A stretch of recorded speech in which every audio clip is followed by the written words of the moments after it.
आज सुबह फिर से पुलिस वाले हम लोगों के पास रीच आउट किया। उन लोगों ने बोला कि जेपी नड्डा जी हम लोगों से बात करना चाह रहे हैं, तो उनके घर बुलाया। हमने सरासर मना कर दिया कि हम लोग किसी के घर नहीं जा रहे, हम लोग किसी के ऑफिस नहीं जाएंगे। जनता का दरबार यहाँ लगा हुआ है, जनता के बीच आना चाहिए मिनिस्टर्स को। अगर उनको बात करनी है तो बातचीत जंतर मंतर पे होगी। लेकिन हम भी पढ़े लिखे लोग हैं, तो हम लोगों ने सोचा कि अगर उनको डर है कि यहाँ पे कोई सिक्योरिटी सिचुएशन हो जाए, तो इससे कोई न्यूट्रल प्लेस जंतर मंदिर के आसपास में हम लोग मिल सकते हैं। अभी उनसे सुनना बाकी है। दूसरी बात, but ultimately, where are we heading right now? That is the biggest question, because Mr. Wangchuk is not there. Where is he? What is the conversation that you people are having with him? Plus, what is the conversation that is undergoing between the government? Is there any kind of communication between CJP and Mr. Wangchuk, between CJP and the government? So first of all, you said, where is this movement heading? This is the biggest movement in India's post-independence history.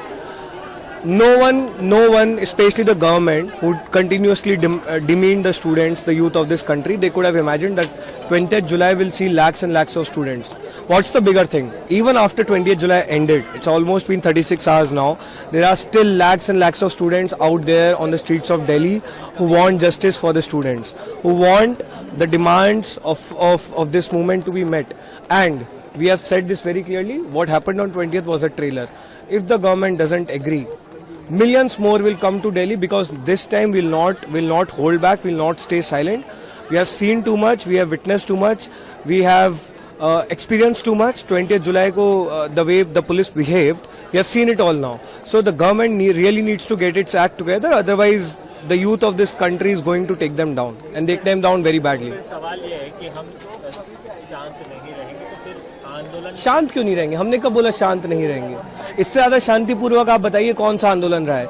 31 दिन से हम लोग जंतर मंतर पर बैठे हुए हैं। आप बताइए एक एक्टिविटी ऐसी हुई हो जो शांतिप्रिय नहीं हो, जो शांतिपूर्वक नहीं हो? ये तो नैरेटिव बनाने की कोशिश की जा रही है कि हम शांत नहीं रहेंगे।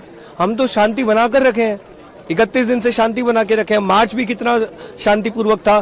सिर्फ वहीं पे जहां पर दिल्ली पुलिस ने बदतमीजी की है, बर्बरता की है, हमारे बच्चों को मारा है, वहां पर शांति भंग हुई है। इस देश का युवा बहुत ज्यादा शांति प्रिय है, शांति से यहाँ पर बैठा हुआ है 31 दिन से, और वो बैठा रहेगा, क्योंकि हम गांधी और अंबेडकर के प्रिंसिपल्स पे चलने वाले लोग हैं। इन सबके बीच एफआईआर जो है वो लॉन्च हो चुकी है, क्या आपको इसके बारे में? हमने एक बहुत क्लियरली डिमांड रखी है, कल दीपके ने उसके बारे में बात भी की थी।